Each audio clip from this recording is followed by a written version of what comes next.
നമസ്കാരം, ഞാൻ ഷഹല ഫ്രം വടകര. ഞാൻ എൻ്റെ നാട്ടിൽ തന്നെ അത്യാവശ്യം നല്ല തിരക്കുള്ള ഒരു കമ്മ്യൂണിറ്റി ഹെൽത്ത് സെൻ്ററിലായിരുന്നു ജോലി ചെയ്തുകൊണ്ടിരുന്നത്. ആ ജോലി ചെയ്യുന്നതിൻ്റെ ഇടയിൽ സെബാസ്റ്റ്യൻ എന്ന പേരുള്ള ഒരാളെ പരിചയപ്പെടാൻ പറ്റി. ആ പരിചയപ്പെടലിൽ എന്നെ ഏറെ ചിന്തിപ്പിച്ചതും എന്നെ കൂടുതൽ ചിന്തിപ്പിക്കാനുണ്ടായ ഒരു അനുഭവമായിരുന്നു എനിക്കിവിടെ പങ്കുവെക്കാനുള്ളത്. നമ്മൾ കാരണം മറ്റൊരാളുടെ ജീവിതത്തിൽ എത്രത്തോളം മാറ്റം സൃഷ്ടിക്കാൻ പറ്റും, അല്ലെങ്കിൽ അവർക്ക് എത്രത്തോളം സന്തോഷം ഉണ്ടാക്കാൻ പറ്റും എന്ന് മനസ്സിലാക്കിയ ഒരു അനുഭവമായിരുന്നു അത്. ഒരു ചെറിയ ഹെൽത്ത് സെൻ്റർ ആണെങ്കിലും എല്ലാവർക്കും പെട്ടെന്ന് എത്തിച്ചേരാൻ കഴിയുന്ന ഒരു സ്ഥലമായതുകൊണ്ട് തന്നെ സാധാരണ ദിവസങ്ങളിൽ രാവിലെ 9-നും വൈകിട്ട് 6-നും ഇടയ്ക്ക് ഒരു 800-1000 പേഷ്യൻസൊക്കെ വരുന്ന ഒരു സ്ഥാപനമായിരുന്നു അത്. അങ്ങനെ അന്നൊരു ചൊവ്വാഴ്ചയായിരുന്നു. ചൊവ്വ വെള്ളി ദിവസങ്ങളിലായിട്ടാണ് അവിടെ NCD മെഡിസിൻസ് കൊടുക്കുന്നത്.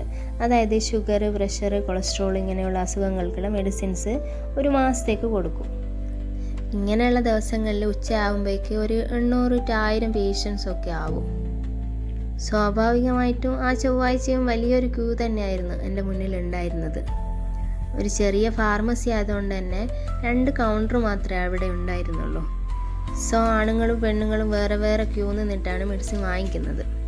ഇത്രയും പേഷ്യൻസ് വരുന്നത് കൊണ്ട് കൂടുതൽ സ്റ്റാഫിനെ നിയമിക്കാനും ടോക്കൺ സിസ്റ്റം പ്രാബല്യത്തിൽ വരുത്താനും ഒക്കെ മേലധികാരികളെ ബന്ധപ്പെട്ടെങ്കിലും അന്ന് വരെ റിസൾട്ടൊന്നും ഉണ്ടായിരുന്നില്ല.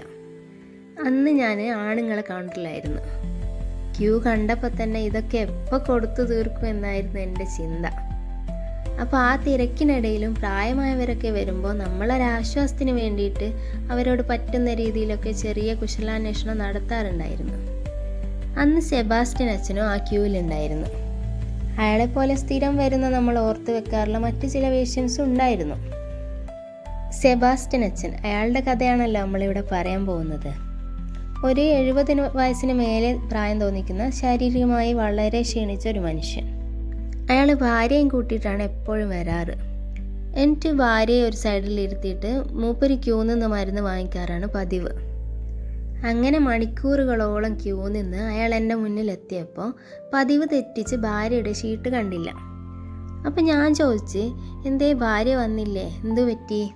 അയാൾ ചിരിച്ചുകൊണ്ട് എന്നോട് പറഞ്ഞു, മോളെങ്കിലും അത് ചോദിച്ചല്ലോ, വളരെ സന്തോഷം.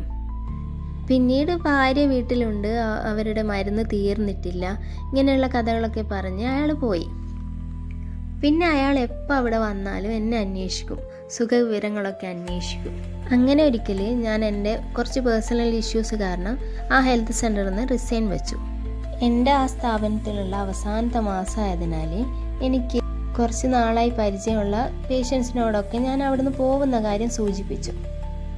അങ്ങനെ ഒരു ദിവസം സെബാസ്റ്റ്യൻ ഏട്ടനും വന്നു. അയാളോടും പറഞ്ഞു, ഇവിടുന്ന് പോവാണ് കേട്ടോ. അയാൾ മുഖം ചുളിച്ചുകൊണ്ട് ചോദിച്ചു, അയ്യോ മോള് പോവാണോ, എന്തു പറ്റി, മോൾ എവിടെ പോയാലും നന്നാവും കേട്ടോ എന്നൊക്കെ പ്രശംസിച്ചുകൊണ്ട് പ്രായം കൊണ്ട് വയ്യാതായ കാലുമായിട്ട് ആ മനുഷ്യൻ നടന്നുപോയി. കുറച്ച് സമയം കഴിഞ്ഞപ്പോൾ അയാൾ ദൂരേന്ന് നടന്ന് എൻ്റെ അടുത്തേക്കായി വരുന്നത് കണ്ടു. കയ്യിൽ കുറേ ചോക്ലേറ്റുമായിട്ടായിരുന്നു ആ വരവ്. എല്ലാം എൻ്റെ കയ്യിൽ തന്നിട്ട് അയാൾ പറഞ്ഞു, ഇത് എൻ്റെ വക മോൾക്കുള്ളതാണ്. ഞാൻ ശരിക്കും ഒന്ന് സ്റ്റക്കായി. നിറഞ്ഞ കണ്ണുകളായിട്ടാണ് ഞാനത് വാങ്ങിച്ചത്. സത്യം പറയാലോ, ജീവിതത്തിൽ ആദ്യമായിട്ടാണ് ഇത്രയും വാല്യബിൾ ആയിട്ടുള്ള ഒരു ഗിഫ്റ്റ് എനിക്ക് കിട്ടുന്നത്. കാരണം എന്താണെന്നല്ലേ, പല സാഹചര്യങ്ങൾ കാരണം വയ്യായ്മകൾ ഉണ്ടായിട്ടും ക്യൂ നിന്ന് സൗജന്യമായി കിട്ടുന്ന മെഡിസിൻ വാങ്ങി കഴിക്കുന്ന ഒരു വ്യക്തി ആ വയ്യായ്മയോട് കൂടി കുറച്ച് ദൂരം നടന്ന് ടൗണിൽ പോയി ഒരു 100 രൂപ ചിലവിട്ട് അവിടെ കിട്ടാവുന്നതിൽ ഏറ്റവും നല്ല ചോക്ലേറ്റ് വാങ്ങി എനിക്ക് കൊണ്ട് തന്നിട്ടുണ്ടെങ്കിൽ അത് ഞാൻ അർഹിക്കുന്നുണ്ടോ എന്ന് പോലും എനിക്കറിയില്ല. അതിൻ്റെ വില വേറെ 100 രൂപയും അല്ല. ആ ഒരു മൊമെൻ്റ് ഉണ്ടല്ലോ, അന്ന് മനസ്സിൽ തോന്നിയൊരു സന്തോഷം ഉണ്ടല്ലോ, അത് വാക്കുകൾ കൊണ്ടൊന്നും എക്സ്പ്രസ് ചെയ്യാൻ പറ്റൂല. ഇതിൽ നിന്നും എനിക്ക് മനസ്സിലായൊരു കാര്യം എന്താണെന്നറിയോ, ഈ പറഞ്ഞ വ്യക്തിക്ക് ഞാനൊന്നും കൊടുത്തിട്ടില്ല, ഒന്നും ചെയ്തു കൊടുത്തിട്ടുമില്ല. ഞാൻ ആകെ ചെയ്തത് അയാളെ നോക്കി ഒന്ന് ചിരിച്ചു, നല്ല 2 വാക്ക് സംസാരിച്ച്. സോഷ്യൽ മീഡിയയുടെ പുറകെ പോകുന്ന നമ്മുടെ ഈ ജനറേഷനിൽ നിന്ന് അവർ അത്രയേ ആഗ്രഹിക്കുന്നുള്ളൂ. അവരെയൊക്കെ സന്തോഷിപ്പിക്കാൻ നമ്മൾ കൂടുതലൊന്നും ചിലവാക്കണ്ട, നമ്മളെ കയ്യിലുള്ള കുറച്ച് സമയം കൊടുത്താൽ മതി. സോ പറ്റുമെങ്കിൽ വീട്ടിലെ പ്രായമായവർക്ക് വേണ്ടി ഒരിത്തിരിയെങ്കിലും സമയം കണ്ടെത്തുക. അവരെ ഒറ്റപ്പെടുത്താതിരിക്കുക. വീട്ടിൽ മാത്രമല്ല കേട്ടോ, നമ്മൾ ഫാർമസിസ്റ്റുമാരുടെ മുന്നിൽ ദിവസവും 100 കണക്കിന് 60 വയസ്സിന് മേലെയുള്ള ആൾക്കാർ എത്തുന്നുണ്ട്.